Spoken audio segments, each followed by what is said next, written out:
இன்னைக்கு வந்து மல்டிரோ ஃபங்க்ஷன்ஸ் பத்தி பார்க்க போறோம் SQL-ல. SQL-ல மல்டிரோ ஃபங்க்ஷன்ஸ்னா என்னென்னன்னு ஃபர்ஸ்ட் பார்த்தீங்கன்னா, ஒரு குறிப்பிட்ட ஆப்பரேட்டர்ஸ் இருக்குது. இன், எனி, ஆல். இந்த 3 ஆப்பரேட்டர்ஸ் தான் வந்து மல்டிரோ ஃபங்க்ஷன்ஸ்னுவாங்க. மல்டிரோ ஃபங்க்ஷன்ஸ்னா அதாவது குரூப் பை பண்ணி ஒரு இதை காட்டுறது தான் வந்து ஒரு லிஸ்ட் ஆஃப் ரெக்கார்ட்ஸ் இது பண்ணுவாங்க. நான் இப்போ உங்களுக்கு பண்ணி காட்டுறேன். ஸோ இப்போ நம்ம வந்து என்ன பண்ண போறோம்னா, இப்போ லாஸ்ட் வீடியோ ஜாயின்ஸ்க்கு ஒரு table portal employee table. So அந்த டேபிளை வந்து நான் ரிமூவ் பண்ணியிருந்தேன். நம்ம வந்து இப்போ புதுசாக ஒரு டேபிள் போட போகிறோம். ட்ராப் டேபிள் எம்ப்ளாயீஸ் ரிமூவ் பண்ணிட்டு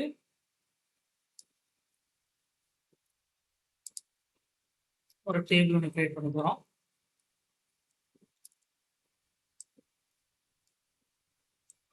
டேபிள் கிரியேட் பண்ணியாச்சு. அடுத்து அதுக்கு ஒரு ரெக்கார்ட்ஸ் டம்மி ரெக்கார்ட்ஸ் வச்சுருக்கோம். அதை இன்செர்ட் பண்ணுறோம்.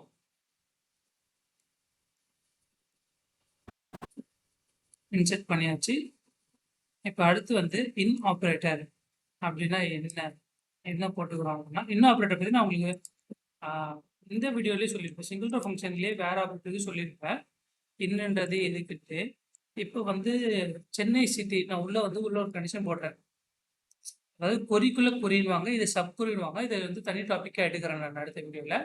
சப் கொரி, அப்புறம் வந்துட்டு correlated subquery, exist not எக்ஸிஸ்ட்னு ஒரு டைப் இருக்குது. அதை நம்ம தனியாக பார்ப்போம்.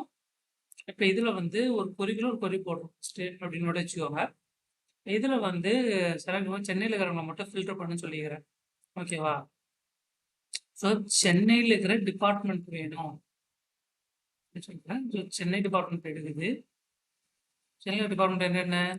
ஐடி, ஹெச்ஆர், அந்த 2 தான் இருக்குது. ஸோ அந்த 2தோட டீட்டெயில்ஸ் மட்டும் எனக்கு காட்டு. இப்போ இது வந்து என்ன ரிட்டர்ன் பண்ணோம்னா, இப்போ தனியாக போடுறேன். இப்போ இது என்ன ரிட்டர்ன் பண்ண பாருங்க, ஐடி, ஹெச்ஆர்ன்றதை ரிட்டர்ன் பண்ணோம்.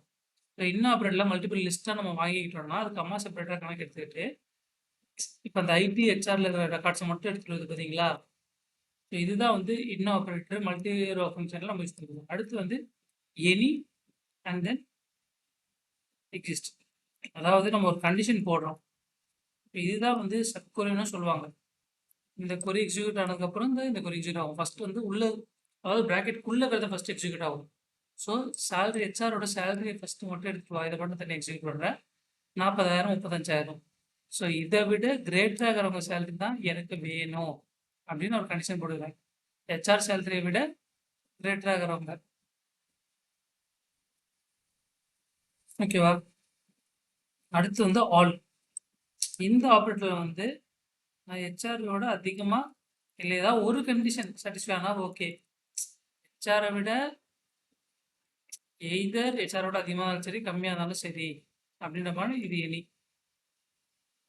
இது வந்து ஹெச்ஆர் மேலே இருக்கிற எல்லாரோட ரெக்கார்ட்ஸும் தான் எடுத்துகிட்டு வரணும். ஹெச்ஆரோட சேலரி எவ்வளோ? 35,000 40,000. ஓகேவா? நம்ம என்ன சொல்கிறோம், அதுக்கு மேலே இருக்கிறது மட்டும் இருக்கிற எல்லா ரெக்கார்டும் மட்டும் தான் வேணும். இது வந்து என்ன பண்ணியிருக்கோம், எனின்றது அதுக்கு மேலே வந்து எந்த வேல்யூ வந்தாலும் பரவாயில்ல எடுத்துக்கலாம்னு சொல்லுவோம். ஏதாவது ஒரு வேல்யூ இருந்தால் கூட, ஆக்சுவலாக எனின்றது அப்படி இல்லை, ஏதாவது ஒரு வேல்யூ கண்டிஷன் தேவையான கூட நீ எடுத்துட்டு வா அப்படின்னு அர்த்தம். பட் ஆல்ன்றது அப்படி இல்லை, அதில் வர எல்லா கண்டிஷனுமே சாட்டிஸ்ஃபை ஆகிருக்கணும். ஒரு லிஸ்ட்டு வருதுன்னா இதில் லிஸ்ட்டு வந்தாலும் வரலாலும் பரவாயில்ல, போய் செக் பண்ணணும். இதில் வந்து லிஸ்ட்டு கண்டிப்பாக வரணும். இல்லை வர லிஸ்ட்டு இருந்தால் தான் அது போய் செக் பண்ணணும். இதை நம்ம நோட்ஸாக பார்க்கணும்னா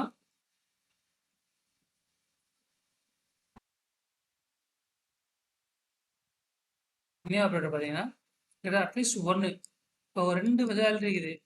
இதுதான் சொல்ல முடியும். இப்போ வந்து 2 சேலரி லிஸ்ட்டில் 35,000 40,000 இருக்குது. இப்போ 38,000 இருந்தாலும் அட்லீஸ்ட் ஒன்றை விட அது கிரேட்டராக இருக்குதுல்ல. ஸோ அப்போ அந்த 38,000 எடுத்துகிட்டு வந்து நம்ம காட்டும். இதே ஆல்னு போட்டோம்னா அந்த 35,000 40,000 இருக்குன்னா அந்த 2த்தை விட ஹையஸ்ட்டாக தான் இருக்கணும். 35,000 தாண்டிங்கன்னா 40,000. ஸோ மேக்ஸிமம் 40,000 இருக்குதா, அதுக்கு மேலே இருக்கிற ரெக்கார்ட்ஸ் மட்டும் தான் வரணும். இன்கேஸ் ஒரு 38,000 ஒரு வேல்யூ இருந்தால் வராது. அதே நம்ம எனி ஆப்ரேட்டர் யூஸ் பண்ணுறப்போ 38,000 நமக்கு ரெஃப்ளெக்ட் ஆகும். ஸோ இதுதான் வந்து மல்டிரோ ஃபங்க்ஷன். அடுத்த வீடியோ நம்ம வந்து அக்ரிகேட் ஃபங்க்ஷன்ஸை பார்க்க போகிறோம். ஸோ அதை பற்றி ரெடி ஆகிக்கோங்க. ஸோ தேங்க்ஸ் ஃபார் வாட்சிங். சேனலை சப்ஸ்கிரைப் பண்ணிட்டு கொஞ்சம் லைக் பண்ணிட்டு போங்க. தேங்க்யூ.